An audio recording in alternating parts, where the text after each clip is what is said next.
Welcome to Spark Infinity Until It Sticks, where raw passion ignites lasting transformation.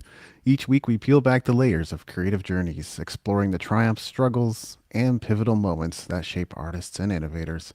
From the first spark of inspiration to the breakthrough that finally sticks, we're here to fuel the creative fire that drives us all forward. Get ready to dive deep into stories that illuminate the path from vision to reality. The quote of the day goes something like this: all I need is a sheet of paper and something to write with, and then I can turn the world upside down. Who said that? Friedrich Nietzsche. Today's date is March 6th, 2025. If you happen to be watching this on any other day, then you're just better at time travel than I am. I'm David Andrew Eve, your host. Today I'm going to be joined by Calgary's sixth poet laureate. He's a poet, he's a spoken artist, he's just so much more than that. None of us are just our monikers or titles. We do so many things and we make a difference for so many people. I would even say he's the face of the Indie YYC. It's Wakefield Brewster. How are you, my friend? I don't know what to say. It's just I feel giddy. I feel great, but I feel giddy just being with you. Come on, man. We go back a little bit, and it's great to be back with you. We really do, and we might have to touch on that a little bit. You invited many of your people into our group, and we're eternally grateful for that. I've had the chance to chat with some of them, such as Balam One Spot. So we've been having some really great conversations thanks to you. Thank you very much. We're all creatives, we're all community, and it's not always easy to ricochet against one another so that we can meet, greet, and be a little tighter in those circles. So I'm happy to facilitate more creatives getting connected always. Absolutely. And I'm really happy to see all kinds of people in here. We've got indigenous folks, we've got poets, we've got writers, we've got people that are kind of NLP experts or life coaches. And we have such a broad base of people from, I don't know if we're quite global yet, but we've got Malaysia, we've got UK, we've got Ooh. Canada and US. So we're heading that direction, and that's exciting.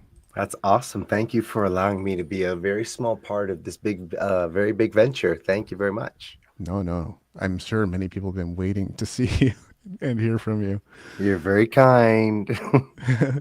So, what are two or three things we should know about Wakefield Brewster? I love orange. I love Mm, owls, and I love cheesecake. cheesecake. Yes, Oh my yes, gosh. I adore cheesecake. Those are three things. Those are three things everyone knows about the orange, I'm sure. But I really have a penchant for owls, Mm. be it artwork like the great Alice Arp. I have three of her paintings in my bedroom alone. They're very wonderful. A great gray, a barn owl, and a long and short ear together. I have to even describe them as soon as I start talking about them. Owls, I love them. I have little lamps. I have figurines. I have nothing that is I have nothing gaudy or I have nothing cheesy.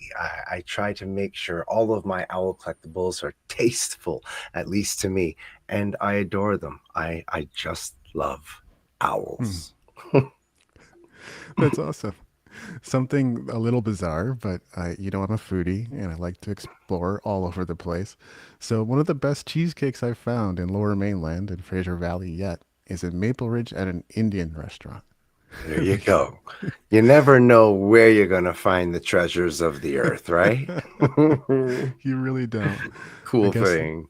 I guess the chef have been trained at Cheesecake Factory or something. I don't I'm know, telling you, but when I visit you, just take me there. yeah, you got it. Just point me to the place. Absolutely. No, it'd be great to see you out here. I'm a little bit jealous of the orange. Like at one point I was kind of committed to the green and then I was like, should I go with the purple? And I never stuck with anything. So This is one of my projects during COVID.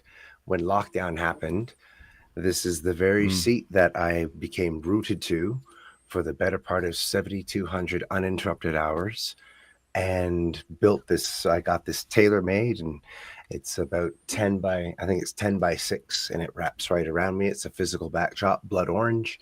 And it seems to, it always it seems to always elicit these great responses. People do tend to like this physical backdrop. It obviously has a quality, that is different from the digital ones that you often see, and people appreciate it. You know, it's not a green screen; it's an orange screen. Don't mind the wizard behind the orange curtain. Yeah. And I've often been in I mean, I've been in a variety of different environments for various reasons from 2022 to 2024. I was never just in one place. So I'm always just filming like whatever makeshift thing I can put together. Even this is kind of makeshift. It's an 800 square foot space and I can't find a corner that's clear. So like this is what I'm using. It's against the window. And there's too many windows. Uh, You know what? We seem to do some really awesome and big things in small spaces, hmm whether the small space is physical or in a time constraint. I find sometimes you capture some of your greatest moments of creativity because you are in some kind of confinement.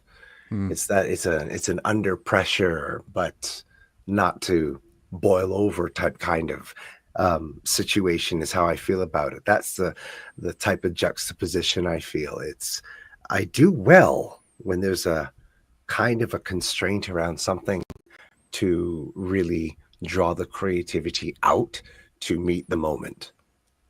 It's an excellent point because the first single I came out in 10 years, which was Fragments in 2016, it was two guitars, a standard electric guitar and a bass guitar, multi effects pedal, audio interface, a computer, and a digital audio workstation. And that's it. That's it. That was it.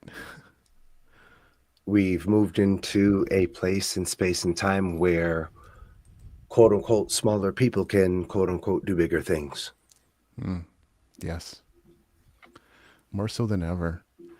You mentioned COVID, and so I kind of have to go there. For some people, it was an opportunity to, let's say, uh, get some projects off the back burner and make them happen. And it sounds like that was your experience too. But what else would you share about those lockdown moments?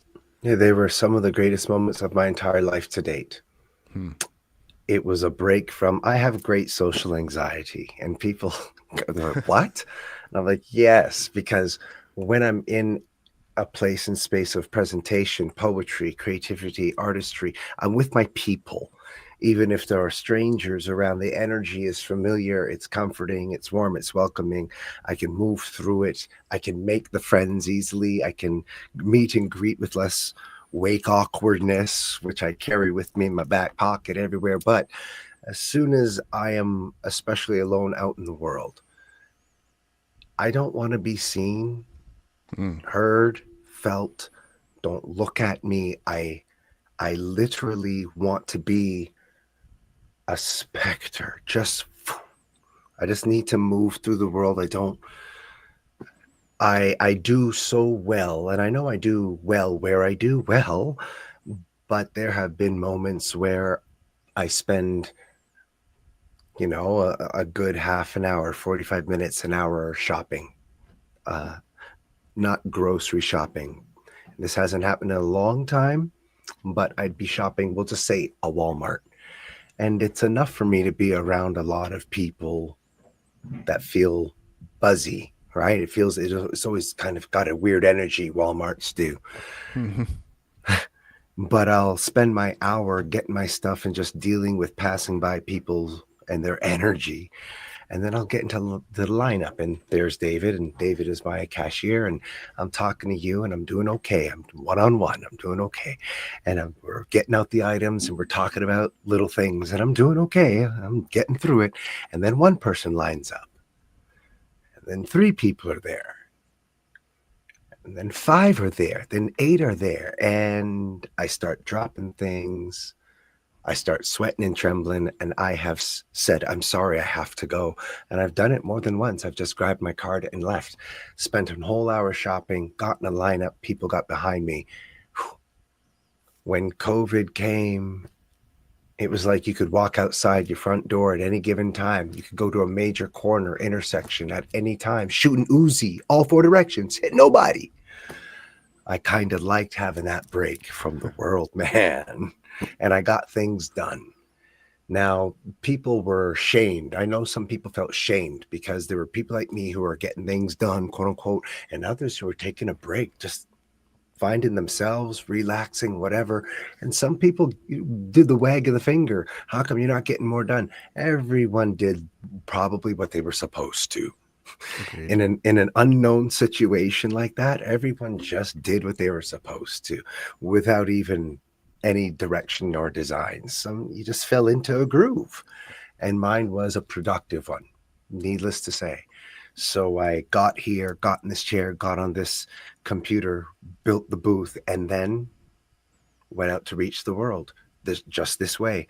I looked for open mics, poetry readings, panels, wherever I could put my voice and show my face via, hey, technology. We were just talking about it. It's the time of the Jetsons. Let's use this. And so that's what I did. That's the reason my life turned around. Lockdown, to be perfectly honest. Mm. You and I do share that in common somewhat, and I'm not purporting to experience what you experience because I can't know unless I'm in your body. But social anxiety, it's the funniest thing, right? I find this really weird about myself that if I'm in a car and a car pulls up right next to me at an angle that they can clearly see me, I'm either wanting to back up or move forward. Okay, I thought it was just me. No. When I have to, I try to be in the blind spot so that, just the frame right there when we stop, because I don't want to have any eye contact. I just don't. It's people, Yeah, eh? We're weird. we're weird. As a performer, I think I should enjoy the attention more, and I think in certain situations I do, just like you, but it's not every situation. It's gotta be in that environment with my creatives, with my communities, with Yeah. education. I The real world is scary, David. And when I go out, I don't wear orange. Hmm. I don't wear my favorite color when I go out because I don't want to be spotted. Hmm. I go out in camouflage and I do not wear orange at all. I don't wear it visibly at all. When I have to do stuff in the world, under the radar if I can be. Absolutely. Fascinating. Well, let's rewind a little bit. I know you were up to a ton of stuff before we even met, but the reason we met was because of the Indie YYC. Yep. And you believed in Fred, who created the whole thing, and I'm a Still do. co-founder. Yeah. And I believed in Fred and you believed in us, which was an amazing thing. And like I said, people know you for that. I think some people are even emulating the fact that you're kind of the face of something with YYC in it. The Indie YYC, I think, is an ongoing piece of awesomeness Yeah. that is readily available to assist artists. I am so grateful to Frederick because and you for beginning the Indie YYC, because when you said Wakefield, we want you as the literacy component, that was my first foray into full scale curating. I have to go out and I have my formulas, and I had to go out and figure which kinds of artists, what kind of spoken word artists, what kind of people, and the communication, the gathering, the back and forth, the bios, the making just getting a community of artists in my head in a different way where I relate to them out in the artistic world. Curating became a thing for me to naturally end up doing, but I don't believe I would have ever had such an opportunity to discover that as I have with the Indie YYC. Because Hmm. after it was online curing, I went out into Calgary and just started making things happen. And with the leverage of becoming poet laureate during those 2 crucial years, I threw a ton of stages where just give them away. Just get poets in and get them on stage. Go grab the mic. And there is a reason why you came to Calgary, right? Oh, a whole bunch of them. Mm. But I'll say this, and I'm not the one who, I don't know where the quote came from, but sometimes you have to leave home to see where you belong in the world. And I really did have to leave Toronto. I was living some heavy lifestyles of vulnerability.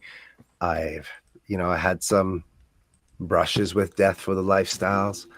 I had to stop. I would have died in Toronto. I believe that. I was going to probably die within 5 years. Um, no one knew how I made it to 25, including myself. Wow. And I didn't leave Toronto and then come here and get it right. I came here and did a what's my language? What's my language like on this? How can I speak? I'm good. You're welcome to speak freely. Yeah. Okay, yo, I fucked up a lot, right? Okay, if we're gonna pretend we're in my living room, get ready. So honestly, I didn't just leave and all the bad habits stop, but all of the familiar people, places, locations, and stuff, they're gone. So at least it's just me. And sooner or later, I made my way into sobriety, really, and then began living this life. I have always been a poet, spoken word artist. I've always been a musician, performer, but I've always been a mess. Mm. So I believe now that my head is less messy, I'm becoming far more successful at being a poet and a spoken word artist, a musician, and so on. But I don't believe I'd have this success without my sobriety. Mm. It's at this moment in time that a co-host, Susanna, has arrived. How you doing, Susanna? I think you're on mute. Hey, I'm someone else sorry, I'm made on that. mute. Yeah. Nice to meet you, Wakefield. Hi, And pleasure to meet you. How are you doing tonight? I am good. I'm so thrilled to meet you. I've seen your website and I've seen the poems that you made on Calgary TEDx, and I was like, wow, we get to meet this guy and ask how he got started. And I hear you have PTSD and Who ADHD, which doesn't? I do too.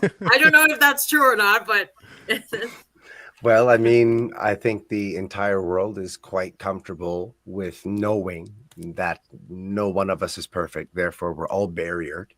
And typically, our barriers hide, or we hide them quite well. So, a lot of us move through life with all of the acronyms and abbreviations of different conditions because we're able to hide them. We're able to appear unremarkable. So I believe we're far more alike with our barriers than we are alike with anything else. I think it's amazing when people actually come out and say, "Oh, I have ADHD," and then I'm like, "Oh, wow, we can connect just so easily together," because it's It like an inspiration for, just for me, I used to live in a world where I thought that everybody were like gods. And everybody was perfect, nobody was showing their weaknesses and everything like that, and I'm like, how can I get one of those? And then somebody says to me, oh, I have ADHD. Oh, I can relate to you. Oh, I did that when I was like this. I'm like, wow, you're human. Who'd have thunk it? As long as we start sharing stories, we'll probably find out we're more similar than we are different. So, Yeah. congrats on that one. Yeah, thank you. I do I'd find like that the to. more people I talk to, Say that again. I'm sorry. I was saying I do find that the more people I talk to, there are a lot of parallels and similarities. So well Yeah, said. that 6 degrees of separation is pretty real. Hmm. Sit down and talk to someone just long enough, and somehow you'll find that connection. It's happened to me in some very unlikely places. It's pretty real. So yeah, I'm down with the adage we're all connected. Hmm. What is the six parallels, or the six, like Six the one degrees of that you just said? I'm separation. not familiar with that. 6 degrees of separation, if I get this correctly, is any two people who are strangers, if they sit down with each other and just talk long enough, sooner or later, within, I think it's within 6 connections, they will find somehow they are peripherally in each other's circle. through 6 different connections somehow. It's happened to me. People were talking and suddenly okay, so not this week, but for the 2 weeks prior, I was teaching at Bishop Kidd, grade 7, 8, and 9. The reason I was teaching at Bishop Kidd was because of the principal. The principal used to be a teacher at a school that I teach repeatedly in Chestermere. The reason that I was at the school in Chestermere is because the teacher who brought me there saw me perform at Rumble House, which is downtown on it's Jess and Rich Theroux's live auction gallery. Do you see bing, bing, bing, bing, bing, bing? And that same school that I taught at, one of the teachers, as I'm talking about my neighborhood, she quizzically looks and says, "Where do you live?" And she lives just down the road. So all the little kind of connections just by talking, same way, connect the dots. That's the 6 degrees of separation. Thank you for explaining that. I never really got that before. I don't know. I don't know if you got it now, but it's a connect the dots kind of exercise. So, people, the moral of that story is share your story. Well, absolutely. So I have an immediate example that I can think of.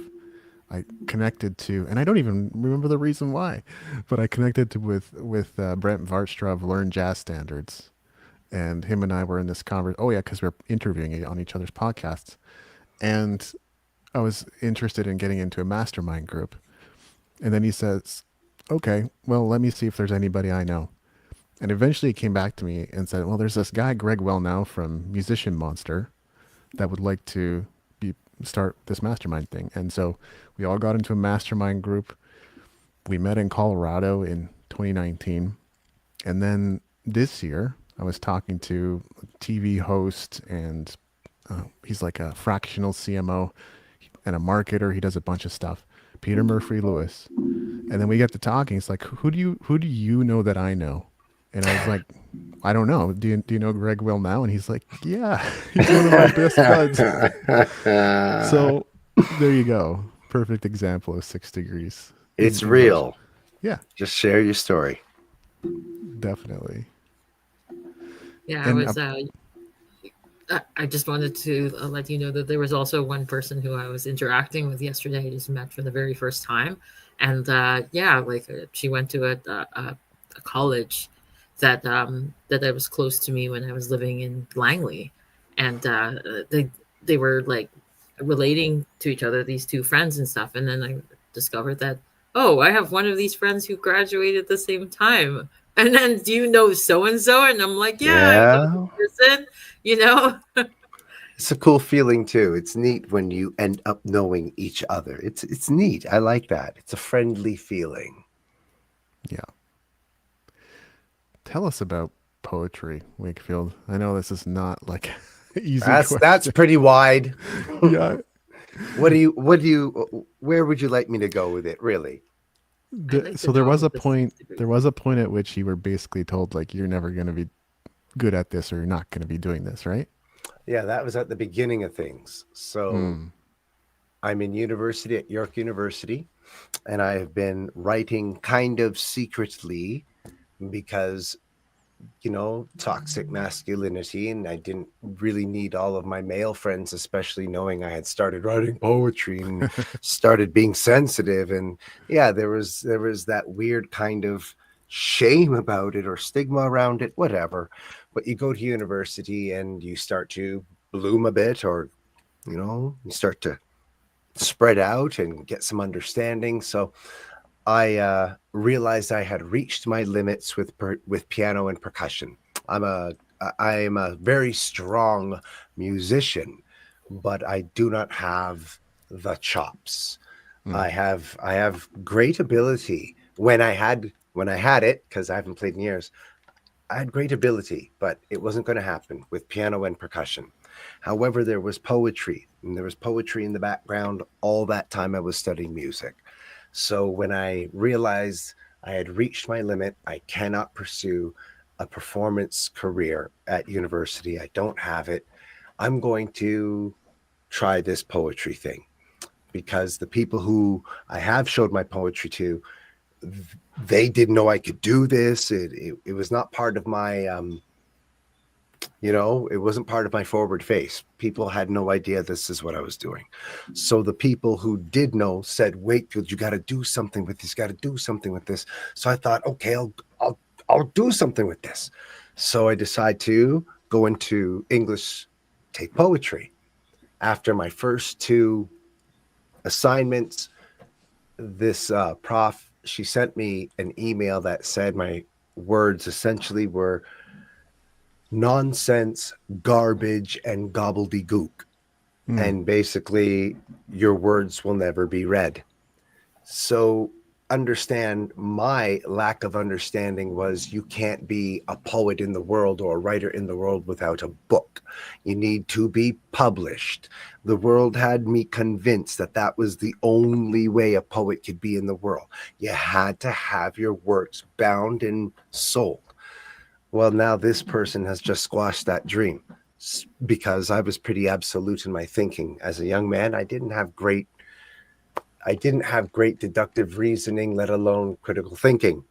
So I can thank that prof, because when my brain said, all right, no one's ever going to read your work, it flipped the switch that said, then they're going to fucking hear it. And that's why I went after the microphone. As soon as I heard that discouragement that I'll never get these words bound and printed and put out in the world, something just shifted and said, fuck that. I'm going to put it out like this. And that honestly was the impetus, was the spark that lit me on fire to hit the mic, because I didn't think there was any other option. I was so absolute in my thinking that I became great at performance poetry. I love that it ended up fueling you. I don't know that everyone would take it that way, but you had decided for yourself that I'm good enough, and if I'm not good enough, I'm gonna get there. I And I was don't know just if gonna I start. even said that. I was a young man and I was fueled by all kinds of stuff. So I think I just naturally went that way because I couldn't feel anything else. I don't know how to say it. David, the success of me inside of poetry, literacy, performance has been serendipitous and fortuitous, but I have not been able to see my way to successes very often. I don't see a way to do it. I just make a lot of effort.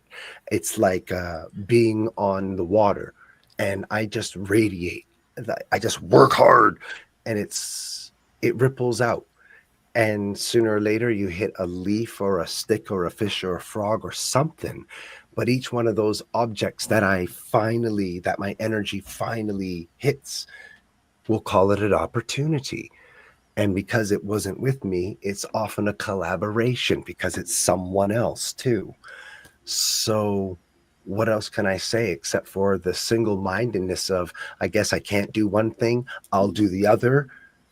I guess it did me well. It sounded like you were like desperate to find an answer, and it's like, I gotta do it. That force of nature just like broke out. That's what it sounds like for me, Wakefield. And Thank like, you. Without knowing what to do exactly, all I did was hit the mic over and over and over, every open mic I could find, until I caught some traction. And that was 25 years ago. This is year 26. Wow. And all that actually paid off, right? It really felt like it completely paid off in the last 4 years, more or less. I've always felt that that I found my groove, my purpose, especially with poetry and literacy. I'm doing what I really love, which is teaching. I love teaching. Teaching. Say again, sorry. What are you teaching? I teach what I do from grades 7 to university. It depends on the capacity and facilitation that the educators want, but I can move people from page to stage, or as I'm going up to a school for 2 weeks, I'm teaching drama. And people are like, what do you mean? You do drama? I said, no, I've never studied drama in my life. However, what I do is I've mastered soliloquy. I've mastered dialogue, body movement, phrasing, cadence, volume, projection, name it. All of the things to make a stage great. That's what I do naturally at the mic. So it can transfer to help stage students master their presence as well as their presence. I'd love to I take can be your useful. I can be useful. That's amazing. I'd love to take your class and then learn from you. And yeah, one thing I wanted to when you were just generating that, I heard like, like a lot of people, wanting to be who they are, and then they think they have to work on mindset. But what is really inspiring about you is like you just got into action and just went for it and just did, do rather than think, be in the head sort of thing, right? So yeah. I do my best to be a responsible mentor, not just have people feel they get some good advice and move on. I want to be able to leave people with more of themselves that they didn't know they had. I like to direct people to more of them instead of getting anything from me. But there is one thing I have said, and a young brother came and sat next to me a few Saturdays ago at ethnic festivals. Shout out to Landry Ajayi. Ethnic festivals had their Black History Month weekend extravaganza up at the Genesis Center. And I performed on the second day. I had my time on stage, and I was sitting down and I was changing, getting ready to leave because I had 3 gigs that day because Black History Month is a very busy month for me. And a young brother sits next to me and he says, hey, I went to this school and do you remember me and such and such? And actually, I did have a recollection of him. I said, hey, I remember. We sat down. He said, can I just ask you some questions? When it got down to it, he did ask me, what is the biggest piece of advice you could give me as I move forward with my art? And I looked at him very solemnly. I paused. I wanted him to feel that tension in the silence. And I said, listen, do the work. I said, those are the 3 words I leave with everyone. Do the work. The hard work, the easy work, the late work, the early work, the dirty work, clean work, cheap work, weird work, shady work, shifty work. Whatever it is you've got to get done, there are elements of the work, and you cannot hide from those elements, and you cannot fake, flub, or actually not complete them to move forward. I said, you don't have to do everything all the time, but you've got to do everything sometime. You don't have to work all day, but every day can you look to do some work? I said, you got to keep the engine moving somehow, some way, all the time. I said, my man, do the work. I am so happy doing the work. The result sometimes is not where the throes of it is. It's actually in the work. I love my work. But if somebody There's was basically in fear of doing the work, because I've been there many times, I'm mm, like, I want to do the work, but I'm scared. What if this happens? What if this happens? What if that happens? What do you suggest for those people who are like fearful and like paralyzed? What if you never do it at all?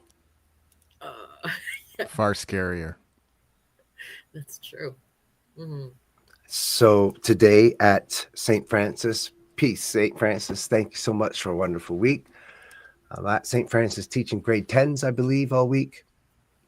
And we were working on what I called a list of words of wellness through these 4 days of writing exercises. It was a wonderful finale. And someone mentioned courage.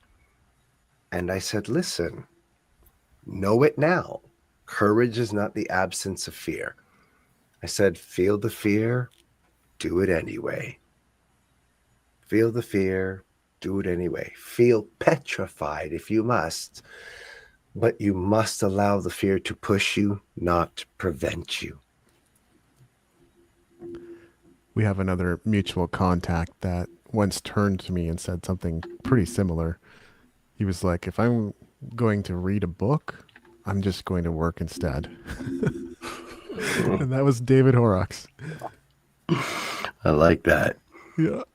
I like that. Very busy mastering engineer. So I'm actually big on the discipline as well.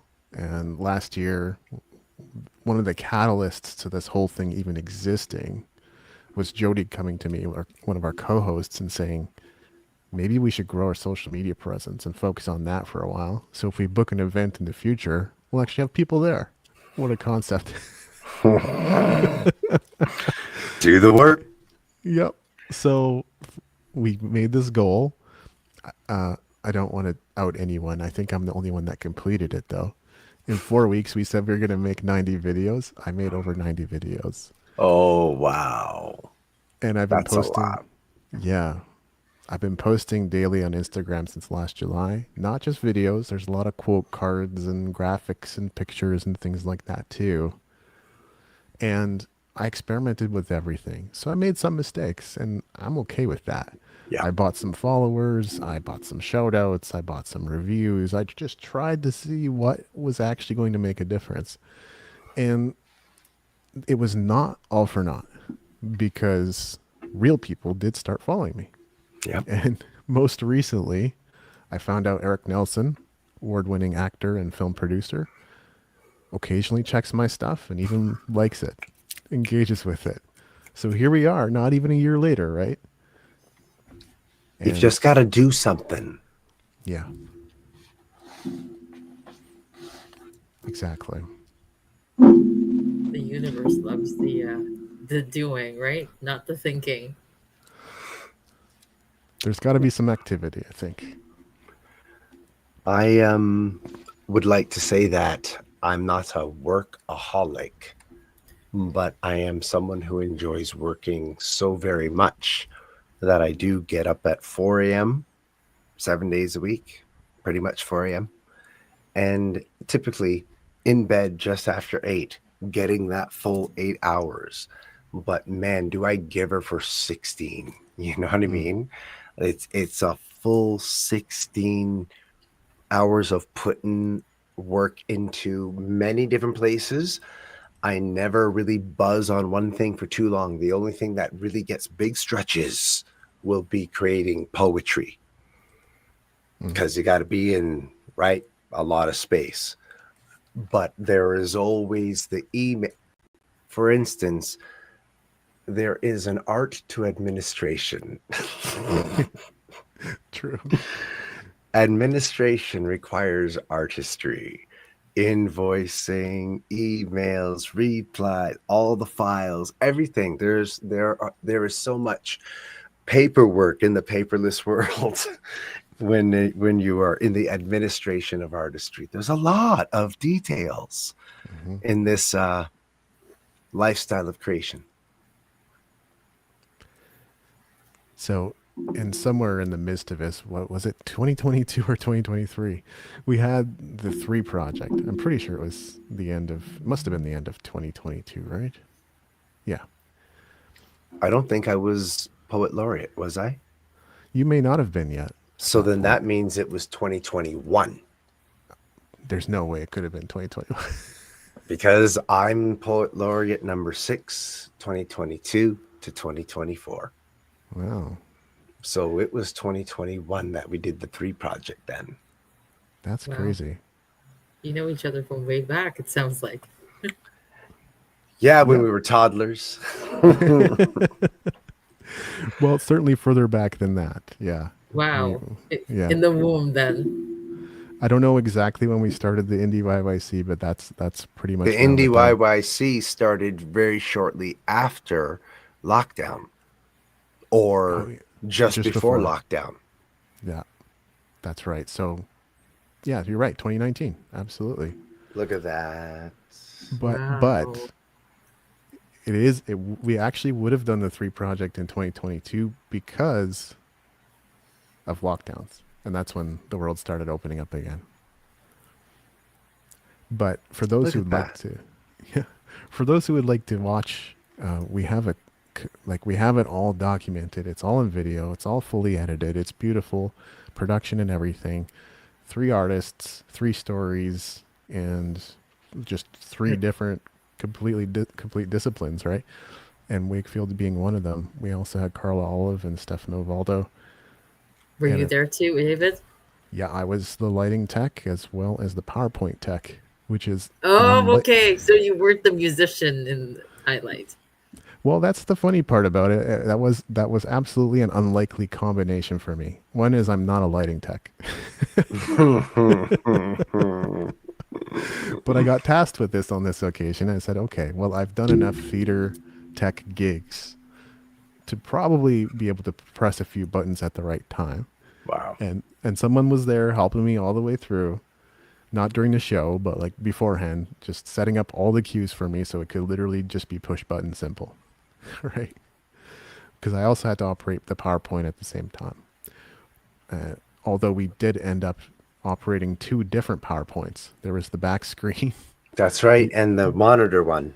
exactly, which Kim Furston ended up Yeah. Thank you, operating. Kim. Kim Ferguson. Thank you. Yeah, Kim is absolutely fantastic. Yeah. Was there And ever like a poet festival that Well, we you do you have created? the National Poetry Month is April, every April. So that is pretty much a monthly poetry festival all month long, days and nights. Every poet is out, probably busier than they are ever at any other time of the year. It's a really celebratory time. Lots of literacy and love of language all over the damn place. I love National Poetry Month. You can't miss it. Just just look through the media, look through your creative communities, and you'll see just how much is going on during National Poetry Month right across Canada. Wow, that's amazing. So the Zoom events like that too, and Live I, events galore. Go out there and Mhm. hear the world around you. Mm, that's amazing.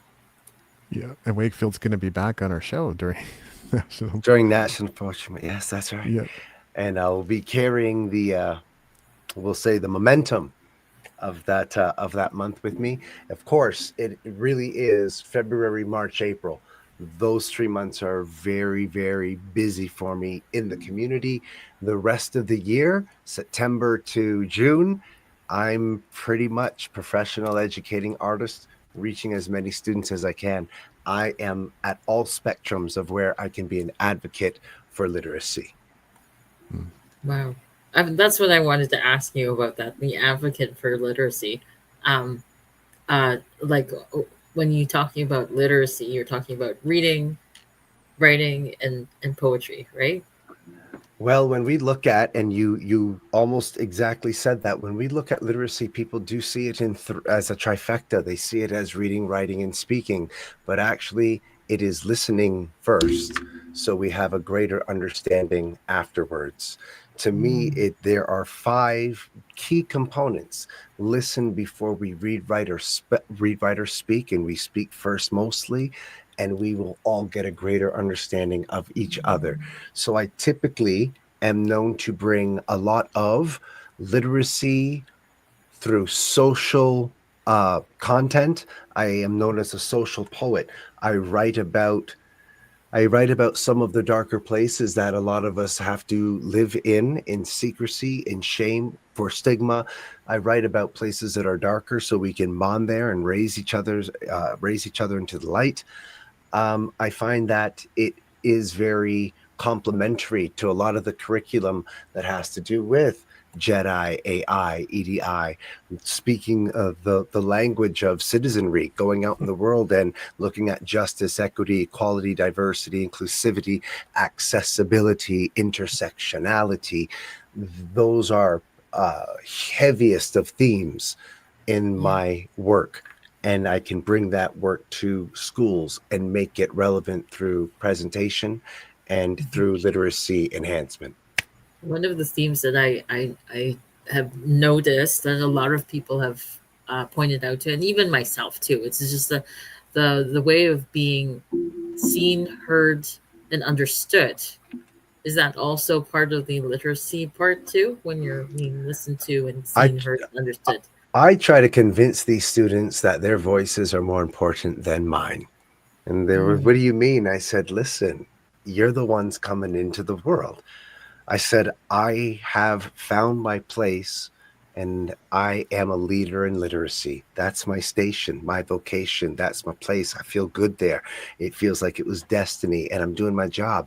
But now the world needs to hear from you because you are the managers, the owners, the content creators, the influencers, the entrepreneurs. You're the new STEM, you're the new STEAM, you're the new creative communities, and we lead with language.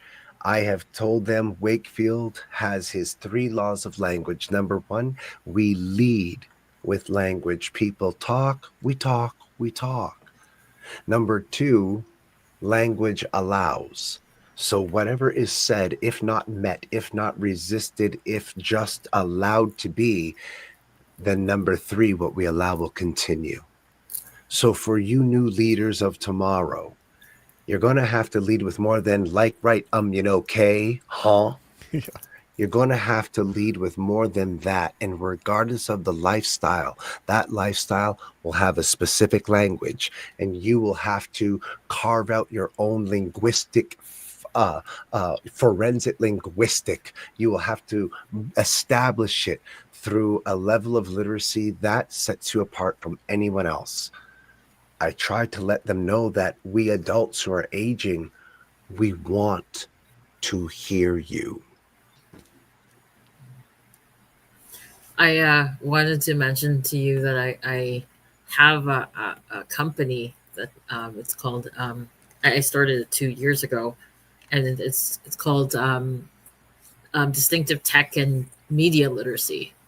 And when I made that, I created it based on like technology literacy and media literacy being like, like graphic design and arts and everything like that. But I never thought that like it would also mean, listening, like with the way that you actually generated that and also mentioned about like, how language affects everyone. And um, yeah, it's very Words contain energy mm, because people don't relate to the same words the same way. It's just a fact. When we were looking at accessibility, I said accessibility means people live a life of vulnerability. And I said, what's a synonym for vulnerability? And someone said weak. And I said, how many people like to identify with the word weak? And they're all like, ah. I said, yeah. If you have strengths, of course, you have weaknesses. You have strengths, you have vulnerabilities. Which one has an energy people can appreciate more easily?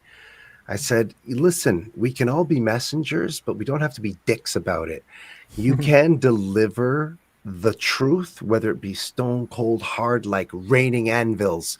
You can somehow create with language enough umbrella to shield most of the blow and still deliver the truth. So I try to weigh the type of energy one may respond to with any kind of word I may employ.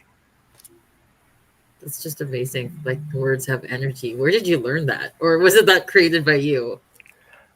Not created by me. I believe I came to it as an understanding, but always felt it as a poet. Right. I could go up there, hit the mic, and I knew it was energy. Trust me, I feel it. Get there. Yeah. You know it's energy. But then when you try to be the listener, when you try to listen really actively without responding, then you start to really feel the weight, the gravity, the movement, or sometimes the stagnant movement where the words hitch and you feel it, that's all real. And I try to discover how people speak and get into a place where I can use my language more like theirs. It's a great way to be charming and disarming with your language. Try to speak yours in that other person's accent, per se. That's so beautiful. This I can interview, see like fireworks and everything with all the words that are coming out of your mouth, right? And then lighting up the room. Thanks. I like words. well, word choice is one of those things that, of course, a poet or a writer is going to focus on, because that's what you got to work with. Is what words are you going to choose to say what? And it's all day long. Yeah. It's too bad there's no dictionary that you have, Wakefield, or like maybe you created a book yet with these words, these powerful words. The powerful words, I usually suss them out with students. We usually go through an exercise where I tap into their childhood competitive spirits, and it draws a lot of participation in finding out these words, sussing them out, thinking them out, feeling them out, putting them into the room, and then let's get accurate. What do these words mean? How are they contextualized? How are they utilized? How do they physically materialize? How do words work in the world? That's exciting for me. Oh, I would love that. I mean, for me, I'm trying to master my words in the dictionary. So yeah, wow. Dictionary is one of my best friends. My other one, my thesaurus. Simple as that. Definitely. The dictionary gives you access to the meanings of words, and then you can actually tangibly feel or sense the energy behind them.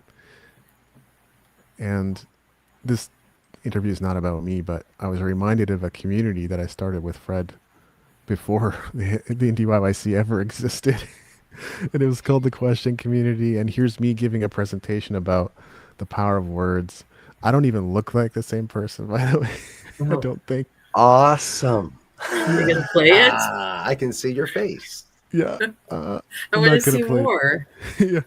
I don't even know if you can find the full presentation in there or not. Save the Probably. link. Save the link. Are you Absolutely. playing a little excerpt there?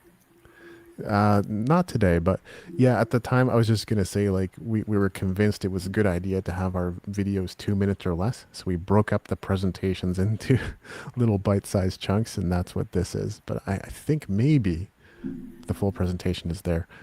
I must have given 3 or 4 presentations in total, so there are a couple that are still available in full Wow. on the Question YouTube channel. So Yeah, Years ago, Dave. you do a lot of stuff, man. You do a lot of stuff. You I do have. a lot of stuff, dude. Well, nowadays I try to Freaky keep it. busy. I try to keep it to about 3 things nowadays. Yeah, those 3 things, whatever they are, it feels like you're all over the place in the best sense of the word. Not spread thin and making no traction with it. No, you feel like you've got a lot of really strong directions. It's really admirable to see where you've placed yourself, especially when it comes to avenues that other artists are unaware of. You're a really great informant to where artists can thrive, and we thank you. Thank you for saying that, because I still remember one day when I had all of my merch along with my books at an open mic, and an artist comes up to me and says, you can't make any money in music, right? I'm not going to correct him, but Young whippersnapper. Bottom line is, let me tell you the ways. There's dozens, if not over 100 ways. So I didn't know there were so many ways that I could move my voice especially from entertainment to education. I've been doing it since I began, but it was occasional, sporadic, intermittent. It grew over time, but I'm in all kinds of places. My voice is the voice for the Calgary Surge basketball team when they come out onto the court. There's a poem that I wrote that I deliver kind of in the ring announcer voice, and it's the voice of the Calgary Surge. I've gotten some voiceover work where nameless, faceless, you don't know it's me, you don't know where it is. That's really what I would love to do. Just be nameless and faceless, but still put my voice out there creatively. There's a different energy behind it. I think you know what I mean, but Mhm. it's not being at the mic. It's being in the booth. It's being in the right. It's that kind of atmosphere. I love this. Like right now, I love this kind of atmosphere for voice. How about being a cartoonist? I mean, like, voice actor for People cartoons. have asked me for stuff and they've given me animated roles, and I've enjoyed it. I've enjoyed it. I love it. I love voiceover work. I just love to. It's called wordplay. It's fun. It's supposed to be, and it is. I have a friend in England who's perhaps even more like he loves the behind the scenes stuff, but it's still at the point so much so where he's not going to show his face on camera anytime soon. Like that's kind of his, I won't say comfort zone because he's very knowledgeable and smart and talented. It's just where he'd rather be is behind Well, the scenes, before screen actors started taking all the jobs of voice actors, no one knew what a voice actor looked like. right? Like there's a sore spot there with a lot of voice actors. There's a big sore spot in the industry for screen actors taking up all the room. Yeah. So I always found that curious because like I grew up in Japan and there the voice actor talent is so valued that there's legendary voice actors in like anime and stuff like that. And I And then know I some of those voices, man. yeah, you do. Legendary. Legendary. Yeah. Exactly. But you come over here and suddenly where Will Ferrell is voicing, Yep. your children's cartoon and it's like, Yep. What? You But mean why? but why? You didn't have enough of that pie, right? Yeah. You didn't have enough of the spotlight that on it. Like, yeah, it's weird. People actually, I can tell people feel that they can. They impose that person, right? They impose the actor onto the character, so it's almost like a 2-for-1 thing. I can see how people love that their screen actors' voices are in the animal. I get it, but there's something to be said for those whose face you never know and have the talent of Billy West, Mel Blanc, people who could do 60 voices distinctly. Now that's real voice, right? That's real Was, voiceover talent, right? was there a cartoon character that you did, Wakefield? That's That I you. no, nothing No? popular, nothing that would be known. Just Aw. working with amateurs like me, trying to create stuff. Wait, can you lend your voice to this? Sure, stuff like that. Like one example that comes to mind, at least in North America, would be Dan Castellaneta, right? There you go. There's someone who is a voice actor. You might That's it. recognize his face too. He's been on Tonight Show and stuff like that. But mostly it's because of his voice that you know who he is. Absolutely.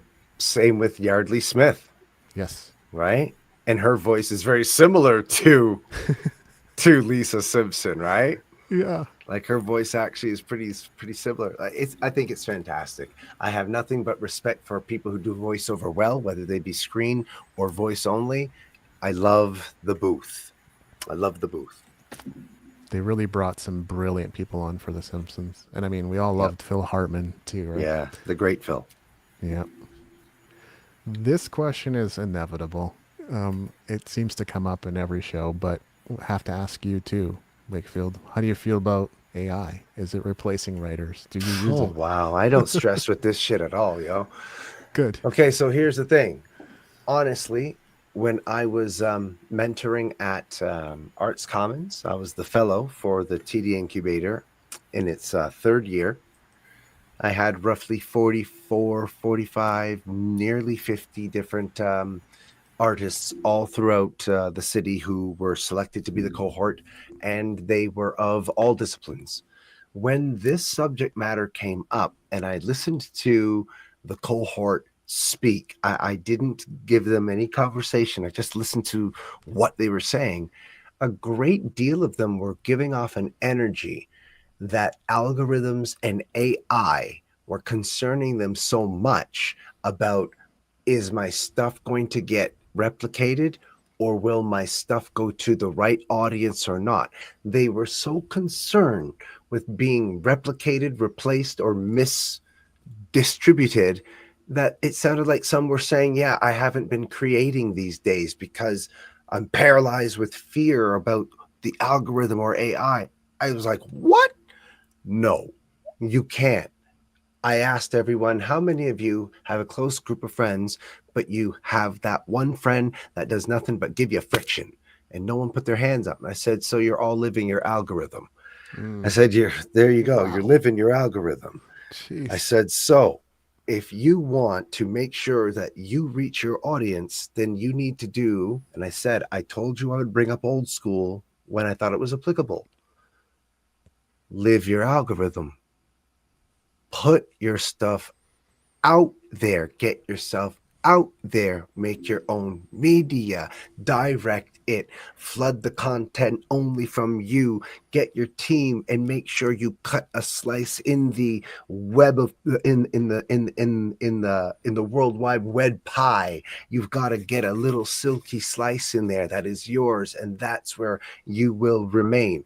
You will go in there and work that slice so with such dedication that AI and algorithm will have to succumb to your efforts. AI is here. What are you going to do? You can't fear it. There are ways to actually utilize it. It can enhance your creativity if it can. I know that there are people who are using it in, I'll say, the safest ways, because it's not threatening their creativity. It's not replacing it. They feel like they can use AI for feedback, an impartial opinion, one that is not emotionally charged. What's wrong with that? That sounds actually pretty cool. I want an unbiased opinion coming from this space that has no feelings either way about hurting mine. Like, that's actually awesome. Who knows? I have no problem with it, man. Zero. None. I live my algorithm. That was so cerebral. I loved it. Living your algorithm. It's true. You really are.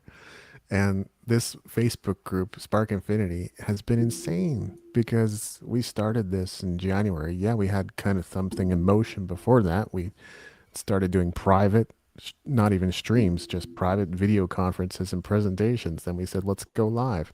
And then we said, let's bring guests on. And then we said we should start this Facebook group because my Facebook wizard friend Amos, he was on the show yesterday, is blowing up groups, and his is over 20,000 and growing. And he showed me how to do it. And the remarkable thing, the amazing thing is, people that I've never met before are now going, oh yeah, I know you from your Facebook group. I don't know what it's about, but like I've seen you, and I'm like, holy cow. What a feeling, eh? Yeah. That's the power of the content. When you feel the reach, what a feeling. Yeah. Your legend precedes you, David. Well, it's more worth doing than ever. And I'm okay with people knowing me because of you, Wakefield, or because of Dustin, who was on the other week too. It's fine, as long as there's an opportunity for me to get to know them, because that's what this group's all about, man. Yeah, connection, and we always do right by connecting. We creatives do. Yeah. And I love that this is now growing into something. We had the IndieYYC. That's a Facebook page. It's still going. Wakefield and I still either curate or post unique content there. And now we got this. And this is another thing but it is another platform because Yes. everyone here has the opportunity to be interviewed. Everyone. That is one of the most giving atmospheres you could have created for artists. Yeah. Well, thank you. That is absolutely what we're after. And I'm excited for the conversations that are going to happen. Yeah, you're having them and more coming, without a doubt. Yep. You're doing the work. Doing the work. Absolutely. Lots in the schedule. More So, artists are coming, David. oh, yeah. Our group is not done growing. Amos said we'd be coasting our way to several thousand this year. I believe him. So, Congratulations in advance. yes. Thank you. Are there any books that really struck you, Wakefield? The Coyote Kings of the Space Age Bachelor Pad by Minister Faust. He's a brother who lives in Edmonton, and this book is, I like to nickname it, it's black magic. It has history, sci-fi, mysticism, culture, faith, racism, genderism. It has all the ists and isms. It has all the social. Just everything. It's one of my favorite books of all time. The Coyote Kings of the Space Age Bachelor Pad. Love the title. It sounds really compelling. Yeah, it's cool, man. It's cool. Well, Wakefield, this is your platform, and we look forward to having you again in about a month. And it's not like we have to cut things off now, but is there anything else that you'd like to cover? Would you like to send people anywhere? Well, I guess I'd like to say, please do know that you have my greatest gratitude. That's the first thing I'd like everyone to hear me say. Greatest gratitude to you. And Susanna, thank you so much for joining us, for being here, for also providing this platform. I suppose all I have out there is my social media. If you wish to find out more about a poet and spoken word artist, my name is Wakefield Brewster, and my website is wakefieldbrewster.com. And my stage name is Wakefield Brewster. I'm known as the Word Wizard. I've previously been known as the Lyrical Pitbull, and no one else needs Wakefield Brewster as a stage name. There's only one, and I hope you find me. I'm not hard to find. I wish to be found. amazing. And Susanna, any closing remarks from you? It was so great to meet you, Wakefield, and let us know when you're in Vancouver because there's some event that I'll I'm be actually there. I'll producing. be there. I'll be there That next April. Ooh, next April, next not this April. April. That's too bad because I'm I like I have looking something forward to creating happening. something in April with like music, Something's musicians, happening. and We will artists. talk still. We will talk still because there's still a whole lot of time between now and a year and a bit. So let's just keep the conversation going, okay? Okay, Uh, sounds good. Thank you All for right. inspiring us and the viewers, and yeah, and me as well, and David. Absolutely. You're welcome back anytime, Wakefield, and you know it. So, and here's Wakefield's website. There's a lot of great stuff here. I love what you've done with it. Lots of That's my orange. book. That's my book There's the right book. there. That's my book. Wake Word. That's my book. Grab Came a out last copy. April. Thank you. Congrats. And I think if you go a little bit lower, because I'm so proud of it, I don't know if it's there. The There it blog. is. If you hit that link right there, if you go on my first page and hit that, you'll hear my voice and you'll see the video with the Calgary Surge. Amazing. All right, people. So hope you check it out. CTV News. Yeah, everyone should take time to check this out. Here we go. Yeah. I'm really proud of that one. I'm really proud of that one. I'm really proud of that one. Well, as you should Oh, be. thanks so much. This has been a wonderful way to end my week with St. Francis. It was a 4-day week, and I've got other facilitations tomorrow. So thank you. Thank you both. Thank you all who tuned in. And thank you, Spark Infinity. You're helping us do the work, and you're putting us out there. Exactly. Could not have said it better myself. So the only thing I will say, Spark Infinity, you are my endless source of inspiration. Good night.